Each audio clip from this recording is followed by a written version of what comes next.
По-перше, для нас дуже важливо, що тут First of all, it is very important for us that the press is here. There are journalists, and this is the most important thing.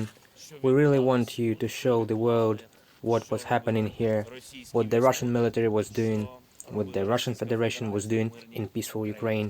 It is also very important for us that you see that this civilian population, which today, what we see is fighting for every person, is receiving, living without electricity, without water. Nevertheless, they have repulsed the Russian occupiers. There is no difference between the people and the government. You see that there are government officials in many cities of our state. They were abducted and unfortunately also killed. Local government is here with us today, and it also has been and continues to be at war with the Russian Federation. To understand what kind of people live in our country, I think you need to talk to them. I should not answer for them, but today there were people who received humanitarian aid, and they had a question about whether we can help with food for homeless animals. This can basically characterize, I think, our people who treat all God's creatures as humans. And what you see around you, what has been done to this modern town, is a characteristic of the Russian military, who treated humans worse than animals. These are war crimes, and it will be recognized by the world as genocide. The fact that you are here today and you can see what happened. We know thousands of people killed and tortured, with severed limbs, raped women, murdered children. I think it's more than... This is a genocide, yes. Our delegations have met in Turkey. So far there has been one meeting of foreign ministers. Something did not work out during their meeting, and it is understandable why. I will tell you that the longer the Russian Federation delays the meeting process, the worse it will be for them and basically for this situation and for this war. Because every day when our troops enter and deoccupy certain territories, you see what's happening. It is very difficult to talk when you see what they have done here. And every day you understand there are people in barrels, in cellars, strangled and simply tortured.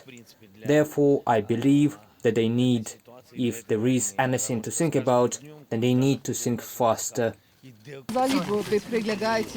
You said you were inviting Angela Merkel here. Why did you say that? я думаю, що вона мой сигнал прекрасно. Well, because I think she heard my signal perfectly well. And not just her.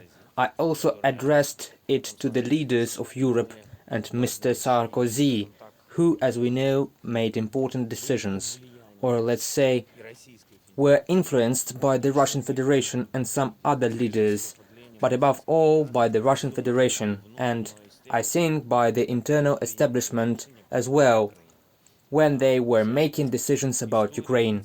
This whole story is an insinuation about an open door to NATO, when we know that most European states and NATO members supported Ukraine as a member of the alliance back then, in Bucharest.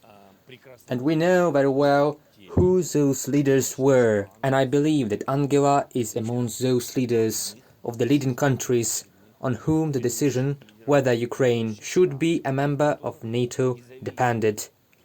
So I think what's happening is exactly a giveaway game to the Russian Federation, to give them the opportunity to strengthen and to feel that they actually have a very strong influence on the opinion of the European Union, of many countries. So I think they need to come and see what the flirting with the Russian Federation is turning into. So that's it. I believe that in any case, there will definitely be peace on the territory of Ukraine. Ukraine cannot live in war, because we are in Europe, we are in the 21st century, and we strive for peace and we deserve it. And this nation has shown it, and the armed forces of Ukraine have shown it. So there must be peace in our country.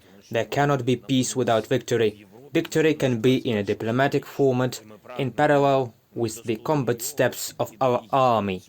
Combat steps our army demonstrates every day, but it is not easy. We don't want to lose millions of people, so there has to be some sort of dialogue.